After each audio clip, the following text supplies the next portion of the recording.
एक दिन लड़के ने अपने पिता से कहा, पापा मुझे नया मोबाइल चाहिए। पिता ने कहा, बेटा अभी कुछ वक्त रुक जा, फिर तुझे एक नया मोबाइल दिला दूंगा।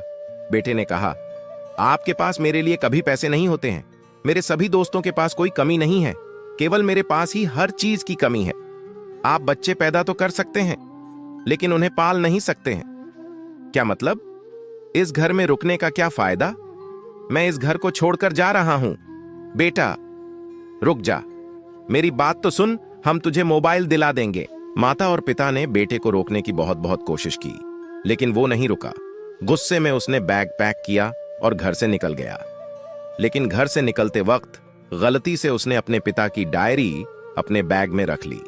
पिता की आदत थी कि वह हमेशा डायरी लिखा करते थे और उनकी डायरी को छूने की परमिशन किसी को भी नहीं थी।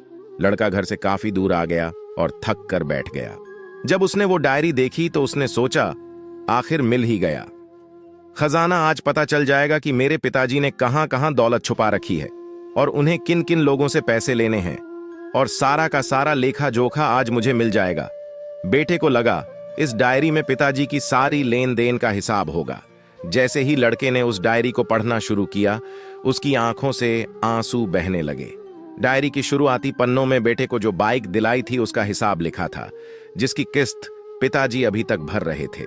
दूसरे पन्नों में उसके कॉलेज की फीस और एडमिशन का कर्ज लिखा था कि इन लोगों को इतने पैसे वापस देने हैं। और सबसे आखिरी पन्ने पर लिखा था कि बेटे को अभी मोबाइल भी दिलाना है। उसके लिए मुझे कौन कौन उधार दे सकता है, उन सभी लोगों के नाम लिखे हुए थे। बेटे ने जैसे ही सब पढ़ा, वो पागलों की तरह रोने लगा और रोते रोते घर वापस आ गया।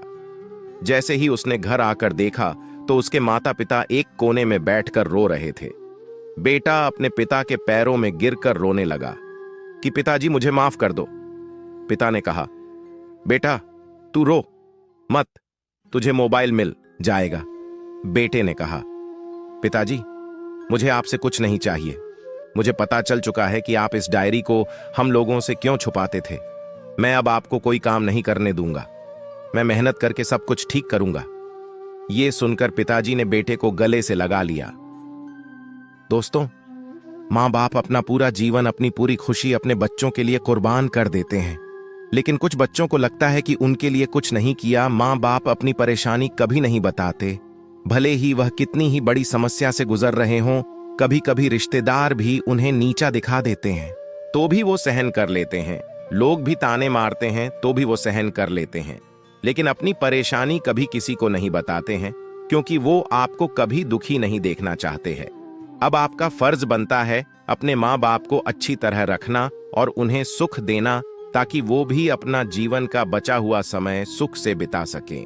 क्योंकि अगर आप अपने माँ बाप के रहते कुछ नहीं कर पाए तो बाद में आप सोने का महल भी बना लोगे ना, उसमें भी आपको नींद नहीं आएगी। दोस्तों, इस कहानी से यह शिक्षा मिलती है कि माँ बाप हमारे लिए जो भी करते हैं अच्छा करते हैं। दोस्तों, आज आपको हमारी कहानी कैसी लगी कमेंट में जरूर बताएं। अगर आपको हमारी कहानी अच्छी लगी हो तो अपने दोस्तों के साथ शेयर करें और कमेंट में अपना प्यार जरूर दें। चैनल को सब्सक्राइब करें, बेल आइकन को प्रेस करें, जिससे आने वाली कहानी की नोटिफिकेशन आप पर सबसे पहले पहुंच सके। राधे राधे।